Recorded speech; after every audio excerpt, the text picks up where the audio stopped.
Your ETL pipeline can now read a column it has never seen before, infer what it means, and write the transformation to load it.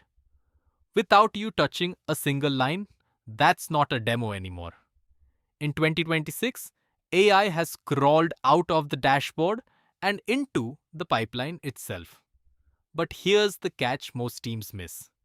The moment you put a non-deterministic model in your hot path, you break two things engineers spent a decade making sacred: idempotency and reproducibility. So let's talk about where AI genuinely belongs in your data flow, where it absolutely doesn't, and how to tell the difference before it costs you a corrupted gold table. For years, the relationship was simple. Pipelines fed the models. You did your extract, transform, load, and somewhere downstream, a model consumed clean data. That arrow has now reversed. Models are being embedded inside extraction, inside transformation, inside quality gates. The pipeline isn't just feeding intelligence anymore, it's becoming intelligent. And that changes the failure modes you have to design for. Let's get specific, because hype helps nobody. There are exactly 4 places AI is earning its keep in pipelines today: schema mapping and inference, semantic data quality, entity resolution, and transformation generation. Notice what's missing: bulk row level inference in the hot path. That one is still mostly a cost trap. Everything we cover today lives in the design time or low volume control plane, not the high throughput data plane. Keep that distinction in your head. It's the whole game. Start with the classic pane. A new source lands with columns you've never seen. Traditionally, you'd map them by hand or with brittle regex rules. Here, we send the unknown source schema plus a sample of values to a model and get back a structured mapping to our canonical schema. The key is forcing structured output with a JSON schema, so the result is machine consumable, not prose. This runs once per schema change, not once per row. That's why the economics work. Look at what just came back from that call. A flat object mapping each source column to a canonical field. No markdown, no apologies. No, here is your mapping. That discipline matters because this output feeds straight into code that builds your select statement. If you accept free-form text here, you've put a parser between your model and your pipeline.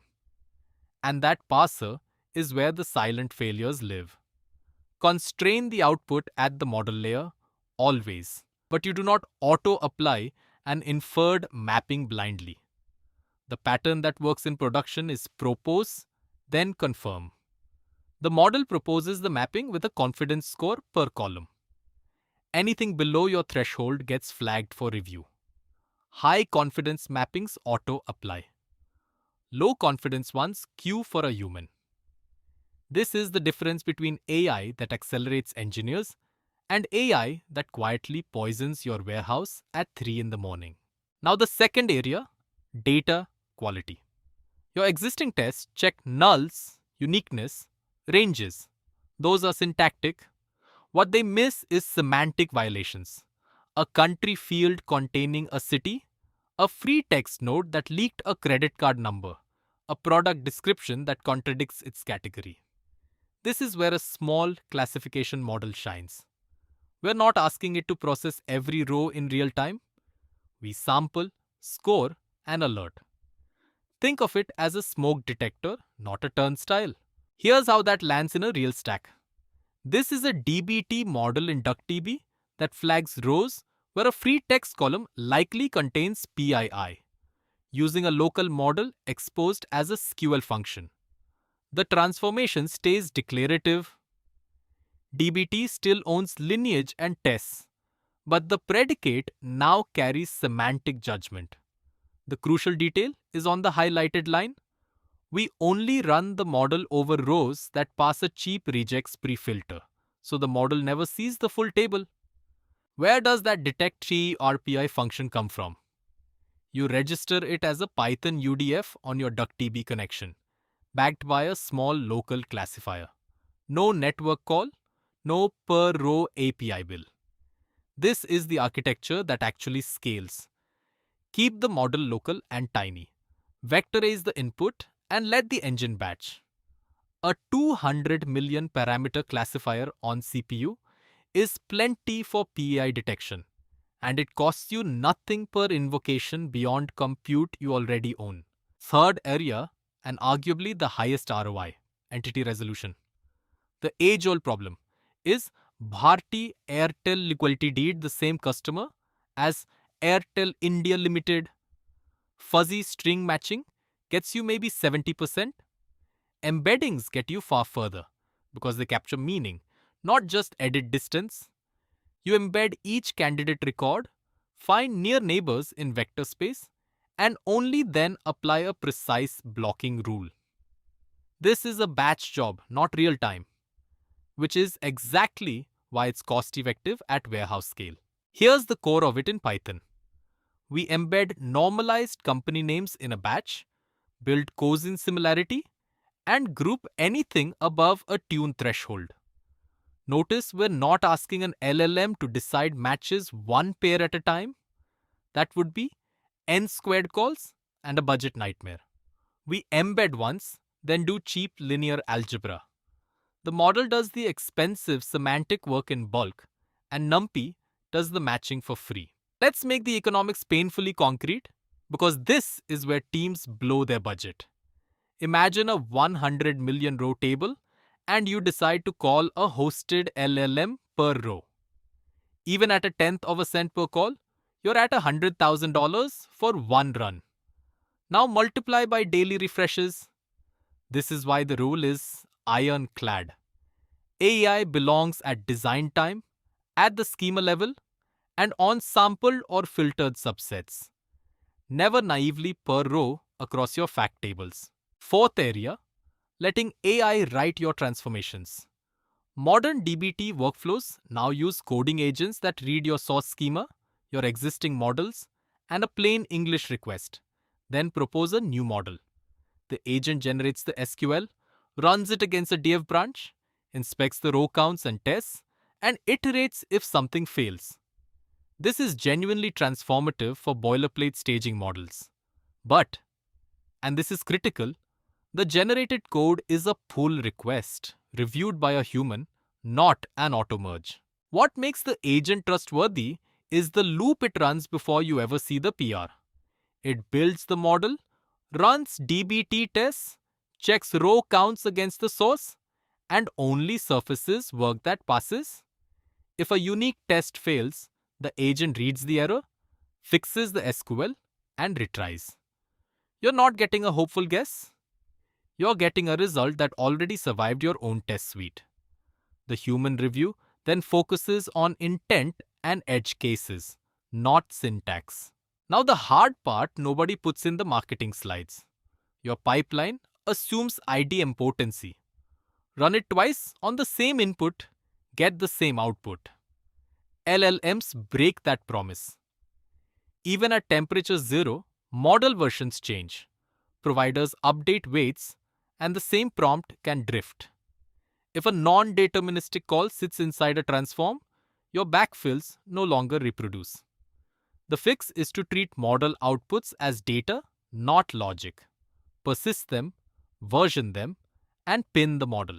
Here's how you make it reproducible. You materialize the model's output into a table keyed by the input hash and the pinned model version. The next run checks the cache before calling the model. Same input, same model version, same answer. Every time. This single pattern is what turns AI from a reproducibility hazard into a well-behaved pipeline citizen.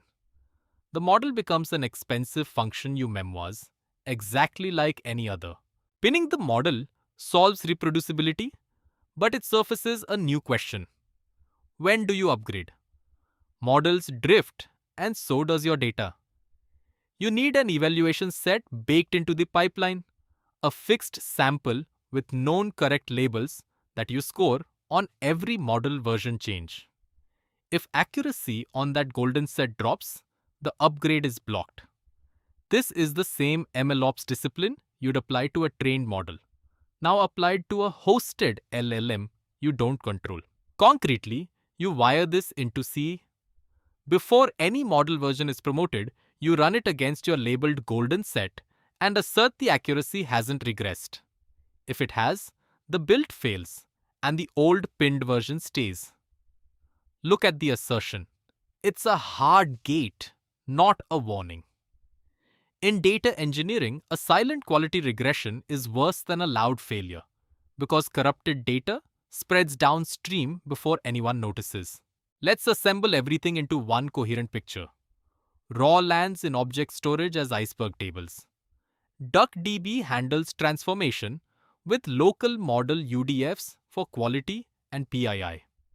Embeddings for entity resolution run as a batch step writing to a vector index. LLM control plane tasks, schema mapping, transform generation run at design time and emit reviewed code. Every model output is cached and version pinned.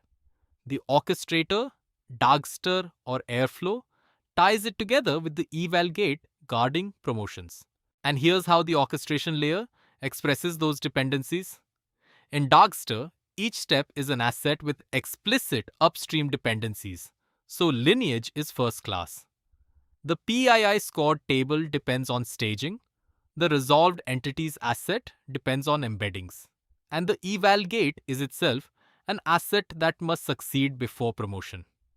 The orchestrator now understands your AI steps as ordinary, observable, retriable paths of the graph, not magic black boxes bolted on the side. So, where do you absolutely not put AI? Anywhere correctness must be exact and auditable. Financial aggregations, regulatory reporting, primary key generation. Anywhere latency is critical in the serving path, and anywhere a wrong answer can't be caught downstream. The mental model is simple. AI for judgment and inference under uncertainty. Deterministic code for arithmetic and identity. Mix them up, and you'll spend more time debugging hallucinations than you saved building the feature. If you take one thing away, make it this. AI belongs in the control plane and on filtered subsets, never naively per row. Cache and pin every model output so your pipeline stays reproducible. And guard every model promotion with an eval gate, just like you'd guard a deploy. Start small. Pick one painful schema mapping task this week and let a model propose the mapping behind a human review. You'll feel the leverage immediately. 3 things to carry forward. 1. AI earns its place in the control plane and on sampled or filtered data, not blindly per row, because the per row economics will bankrupt you. 2. Treat model outputs as versioned, cached data so your pipeline stays idempotent and your backfills reproduce. 3. Gate every model upgrade behind a golden set eval, the same way you gate a deploy.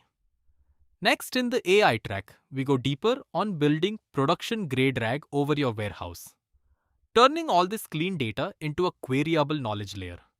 Subscribe so you don't miss it, and drop a comment with the one part of your pipeline you would never let an LLM touch. I read every single one.